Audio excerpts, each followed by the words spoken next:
School of ম্যাথের এই পর্বে তোমাদের স্বাগতম। আশা করি তোমরা সবাই ভালো আছো। এবার তোমাদের জন্য আলোচনা করব অষ্টম অধ্যায় থেকে। এটা হলো তোমাদের তথ্য উপাত্ত নিয়ে।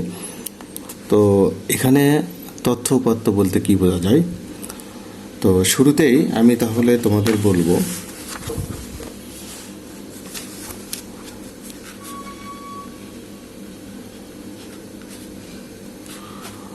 আমাদের দৈনন্দিন জীবনে আমরা যা কিছু শুনি, দেখি, যা সংগ্রহ করি, এগুলোই হলো আমাদের তথ্য।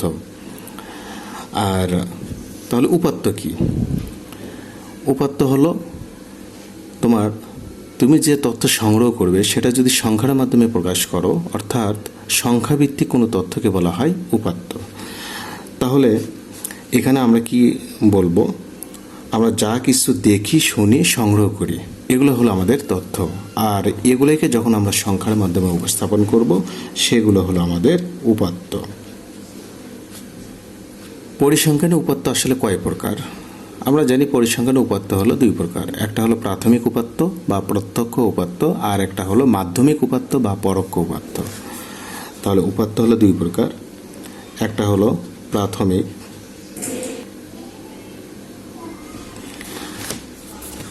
আর একটা হলো মাধ্যমিক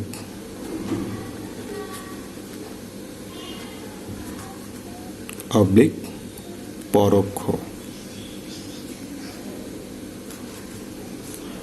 তাহলে উপাত্ত হলো দুই প্রকার।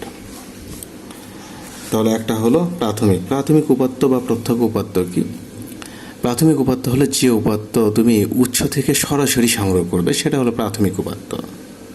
যেমন তোমার পরীক্ষার রেজাল্ট হয়েছে, তুমি গণিতে কত পেলে, তুমি কিন্তু সরাসরি স্কুল থেকে এটা তুমি সংগ্রহ করতে পারবে। এটা হলো তোমার প্রাথমিক উপাত্ত বা প্রত্যক্ষ উপাত্ত। তাহলে মাধ্যমিক উপাত্ত কি? মাধ্যমিক উপাত্ত হলো যে উপাত্ত তুমি সরাসরি উৎস থেকে সংগ্রহ করতে পারবে না, সেটা হলো মাধ্যমিক উপাত্ত। যেমন কোনো একটা শহরের তুমি গত এক সপ্তাহের তাপমাত্রা সংগ্রহ করবে। যেমন তুমি যদি বাংলাদেশের ঢাকা শহরে বসবাস করো, তুমি যদি বলো আমি রাজশাহী শহরের গত এক সপ্তাহের তাপমাত্রা সংগ্রহ করব, সেটা কিন্তু তুমি সংগ্রহ করতে চাইলে সরাসরি উৎস থেকে তুমি ওইভাবে সংগ্রহ করতে পারবে না। এটা গেল বাংলাদেশের ক্ষেত্রে।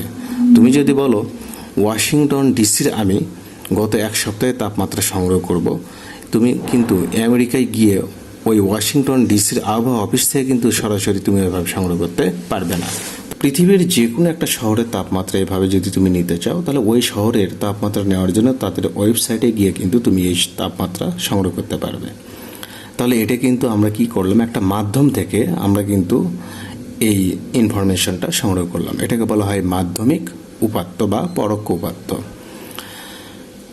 তাহলে এই যে আলোচনা বা কথাগুলো বললাম, এগুলো কিন্তু একটা পরিসংখ্যানের একটা অংশগুলোই আলোচনা করলাম। তাহলে পরিসংখ্যান কি? তাহলে পরিসংখ্যান হলো সব কিছু মিলে আমরা পরিসংখ্যান বলতে কি বুঝি? পরিসংখ্যান, তাহলে পরিসংখ্যান কাকে বলে? সংখ্যাভিত্তিক কোনো তথ্য বা ঘটনাকে আমরা পরিসংখ্যান বলতে পারি। আচ্ছা, এবার তুমি যে উপাত্তগুলো সংগ্রহ করবে, সেই উপাত্তগুলো তোমার এলোমেলোভাবে তুমি সংগ্রহ করতে পারো। এলোমেলোভাবে সংগ্রহ করার পর সেগুলো যদি তুমি সাজায়ে নাও বা গুছিয়ে ফেলো, সেগুলো কিন্তু তোমার হয়ে যাবে তখন বিন্যস্ত। এলোমেলোভাবে যেগুলো তোমার উপাত্তগুলো থাকবে সেগুলো অবিন্যস্ত, আর যেগুলো তোমার সাজানো থাকবে মানের ঊর্ধ্বক্রম বা অধক্রমে তুমি সাজায় নেবে, সেগুলো তোমার বিন্যস্ত উপাত্ত। তাহলে আমরা কিন্তু এখানে বিন্যস্ত উপাত্ত এটা নিয়ে কথা বলতে পারি, বিন্যস্ত উপাত্ত।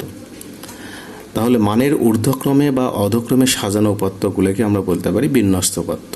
যেমন ষষ্ঠ শ্রেণীর ধরো 20 জন শিক্ষার্থীর গণিতে প্রাপ্ত নম্বর তুমি ছোট থেকে বড় দিকে সাজায় নিলে, বা বড় থেকে তুমি ছোট দিকে সাজায় নিলে, এটা হলো তোমার বিন্যস্ত উপাত্ত।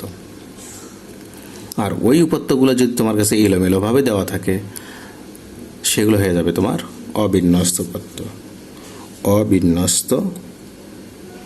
বিন্যস্ত উপাত্ত। আচ্ছা, এবার আমরা পেলাম বিন্যস্ত বিন্যস্ত উপাত্ত। এখন আমাদের লাগবে গড়, মধ্যক, প্রচুরক। তাহলে গড় ব্যাপারটা কি? গড়ের ক্ষেত্রে যেটা হলো, কতগুলো উপাত্তের সমষ্টিকে উপাত্ত সময়ের মোট সংখ্যা দ্বারা যদি তুমি ভাগ করো তাহলে তুমি গড় পাবে। তাহলে গড় হলো কতগুলো উপাত্তের, যেমন পঞ্চম বা ষষ্ঠ শ্রেণীর 20 জন শিক্ষার্থীর গণিতে প্রাপ্ত নম্বর তুমি যা পাবে, কেউ 70, কেউ 80, কেউ 90, কেউ 40, কেউ 50, এভাবে 20 জনের উপাত্ত যদি যোগ করো, যোগ করার পর 20 দিয়ে যদি তুমি ভাগ দাও তাহলে কিন্তু গড় পাবে। ওই 20 জন শিক্ষার্থীর গড় নাম্বার তুমি পেয়ে যাবে। তাহলে মধ্যকটা কি? মধ্যকের ব্যাপারটা হলো উপাত্ত সময়কে মানের ক্রম অনুযায়ী সাজালে যে মান উপাত্ত সময়কে সমান 2 ভাগে ভাগ করবে সেটাই হলো উপাত্ত সময়ের মধ্যক। তাহলে 20 জন শিক্ষার্থীর গণিতে প্রাপ্ত নম্বর তুমি সংগ্রহ করলে সেগুলো কিন্তু তোমাকে মানের ঊর্ধ্বক্রমে, অর্থাৎ ছোট থেকে বড় দিকে আস্তে আস্তে সাজায় নিতে হবে। নেওয়ার পর যে মানটা তোমার উপাত্তগুলোকে সমান 2 ভাগে ভাগ করবে সেটাই হবে তোমার মধ্যক। এখন এখানে ব্যাপার হলো উপাত্ত সময়ের যে সংখ্যা সেটা যদি জোড় হয় আর বিজোড় হয় তাহলে কি হবে? এই সংখ্যাকে যদি আমি n দ্বারা প্রকাশ করি, যেমন আমি বললাম 20 জন শিক্ষার্থী, তাহলে n যদি আমার n এর মান যদি 20 হয়, এটা কি তাহলে জোড় সংখ্যা না? জোড়। এটা হলো আমার জোড় সংখ্যা। তো এই ক্ষেত্রে মধ্যক বের করার জন্য আমরা যে সূত্র ব্যবহার করব, মধ্যক সমান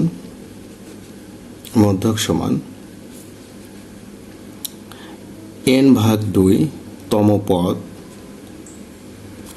যোগ n/2 যোগ 1 তম পদ ভাগ হলো তোমার 2। এটা সূত্র। তো এখানে n এর মান যদি তুমি বসাও তাহলে তুমি কি পাবে? 20/2 তম পদ যোগ 20/2 যোগ 1 তম পদ ভাগ 2।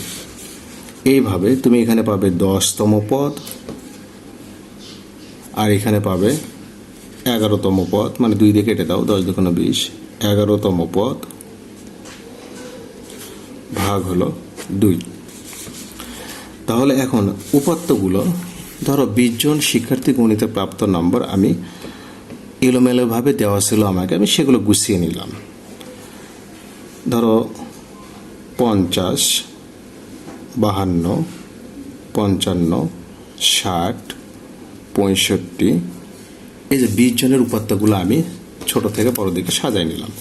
এখন আমি যে দশম পদ এখানে লিখলাম আর 11তম পদ লিখলাম, তাহলে আমি দশম পদে যাব। দেখো 1, 2, 3, 4, 5, 6, 7, 8, 9, 10, এটা হলো আমার দশম পদের মান। আমি এই মানটা এখানে বসাবো 75 যোগ 11তম পদের মান আমার এখানে 76, সেটা আমি এখানে বসাবো 76 ভাগ হলো 2।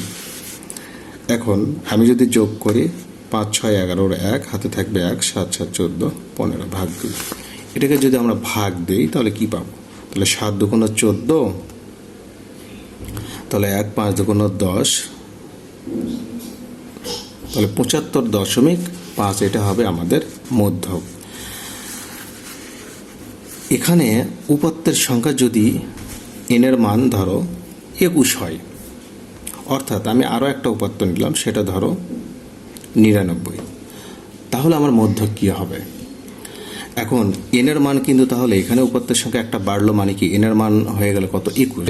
n সমান 21, যেটা হলো বিজোড় সংখ্যা। সেক্ষেত্রে আমার মধ্যক কি হবে? মধ্যক সমান আমি লিখব n যোগ 1 ভাগ হলো 2 তম পদ।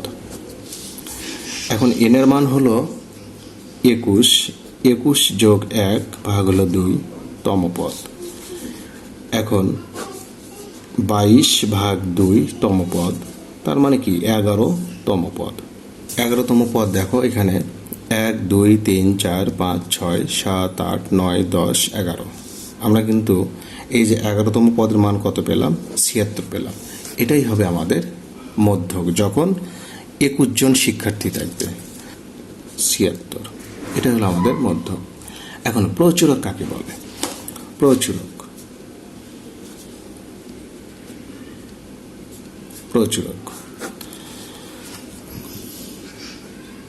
কোনো উপাত্তের যে সংখ্যা সবচেয়ে বেশি বার অবস্থান করবে তাকে আমরা প্রচুরক বলবো। অর্থাৎ যে উপাত্ত সর্বাধিক বার অবস্থান করে তাকে বলা হয় প্রচুরক।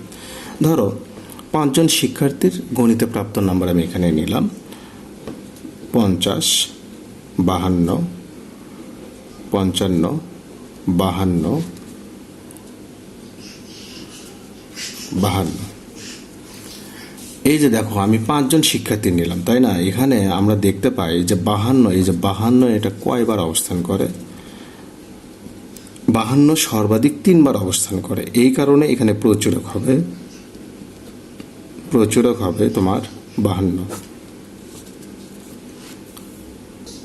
এখন উপাত্তগুলো যদি একবার করে অবস্থান করে তাহলে কিন্তু কোনো প্রচুরক থাকবে না।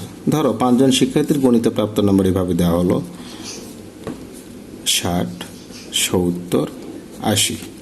তাহলে এখানে কোনো উপাত্ত বা কোনো সংখ্যা কিন্তু এখানে তোমার রিপিট হয়নি, বারবার আসে না। এ কারণে এখানে কোনো প্রচুরক থাকবে না।